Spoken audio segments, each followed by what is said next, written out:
Sweet chill, it's okay यार. तुम्ही ना गप्प बसा. मुळात मला का सांगताय तुम्ही चिल करायला? खाली खाली ग्रँड इन लॉला सांगायचं होतं ना चिल करायला, आणि हे सुद्धा सांगायचं होतं की अधिकार माझ्या बायकोकडेच राहणार आहेत. तिथे तर शांत बसलात तुम्ही. आवाज खाली आहे आणि नवऱ्यावर चिडायचं नाही. काय काय चाललंय आणि काय चिडतो तिच्यावर? ही बघ ना, कारण नसताना चिडतीये माझ्यावर. बोल. अरे तुझ्यावर नाही चिडणार तर कोणावर चिडणार? नवराच ना तिचा. बिचारी तुझ्यावर राग नाही काढणार तर कोणावर काढणार? बिचारी सगळे हक्क तिच्या हातातून गेलेत. किती मोठा इन्सल्ट झालाय तिचा. Oh, Bello. वाईट वाटतंय. रडायचं नाही, रडायचं नाही. अगं तुझी काहीच चूक नाहीये. नाही, नो डाऊट मी खाली बोलले की तुझी चूक आहे, पण सगळ्यांसमोर मी तरी काय करणार ना, म्हणून मला बोलावं लागलं. पण मी सांगते ना, तुझी काही चूक नाहीये. चूक तिची आहे, तुझ्या ताईची. बघ आता मालकिणी सारख्या कशा किल्ल्या घेऊन स्वतःच्या रूम मध्ये बसली असेल.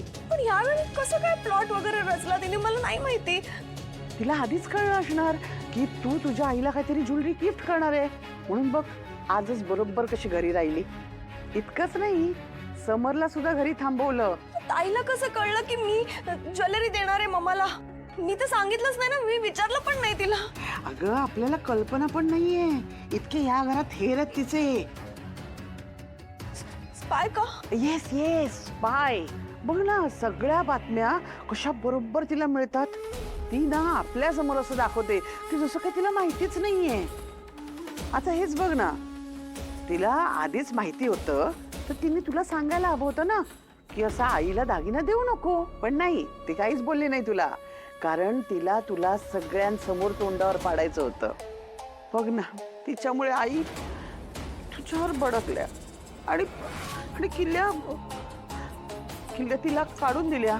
आईने मला परत तोंडावर पाडलं. बघ ते भांड्यांचा राडा झाला, त्याच्यापेक्षाही मोठा राडा केला ना आता तिने, आणि तो पण तुझ्या आई समोर.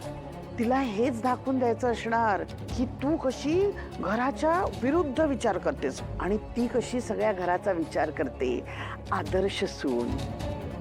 कारस्थान करून का होईना पण जिंकली ना ती. ताईने चिटिंग केली.